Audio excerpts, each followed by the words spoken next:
قلوب یومئذ واجفہ، اس دن قیامت کے دن لوگوں کے دل خوف زدہ ہوں گے، ڈرے ہوں گے۔ الفزع الاکبر، بڑی گھبراہٹ کا دن ہوگا۔ ابصارها خاشعہ، ان کی نظریں بڑی خوف زدہ ہوں گی۔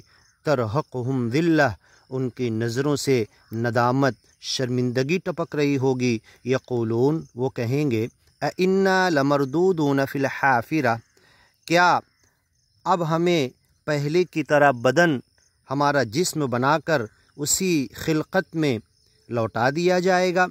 پھر ویسے ہی بدن اور جسم کے جوڑے لگائے جائیں گے۔ وَإِذَا النُّفُوسُ زُوِّجَتْ، سچا مالک قرآن میں جواب دیتا ہے کہ ہاں، یہ جان اور یہ بدن پھر سے جوڑ دیے جائیں گے۔ وہی بدن، وہی جان، وہی انسان، اسی سوچ اور خیال، اسی تمام دل اور دماغ، جسم اور روح کے ساتھ لا کر کھڑا کر کے حساب لیا جائے گا۔ اِذَا كُنَّا عِظَامًا نَخِرَةً، یہ قیامت کے دن کو نہیں ماننے والے کہتے ہیں، کیا جب ہم مر کے مٹی بن جائیں گے، ہمارا بدن اور ہڈیاں زمین میں بوسیدہ ہو جائے گی، زمین انہیں کھا لے گی؟ من یحیی العظام وہی رمیم، ان ہڈیوں کو کون زندہ کرے گا جب زمین میں جا کر گھل مل جائے گی؟ قل، ان سے کہہ دو، یحییھا الذی انشأھا اول مرہ، ان ہڈیوں کو وہی دوبارہ پیدا کرے گا جس نے انہیں پہلی بار زندگی دی تھی۔ قالوا تلک اذا کرۃ خاسرہ، یہ کہتے ہیں نہیں ماننے والے اگیانی لوگ، اگر اس انداز سے ہم دوبارہ پیدا کر کے حساب کتاب کے لیے جمع کیے گئے، تب تو یہ بہت نقصان والی باری ہوگی، تب تو ہمارا کوئی فائدہ نہیں ہو پائے گا۔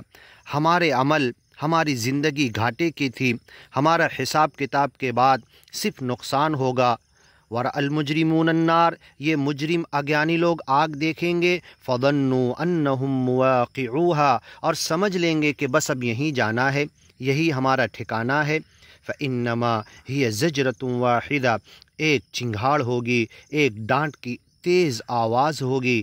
سچا مالک انہیں جھٹکے گا، جھڑکے گا، انہیں ڈانٹ کر ایک آواز دے گا۔ فإذا هم بالساہرہ، تو یہ چٹیل میدان پر جہاں کے پہاڑ اڑا دیے گئے، زمین پر سیدھی زمین میدان میں جمع کر دیے جائیں گے۔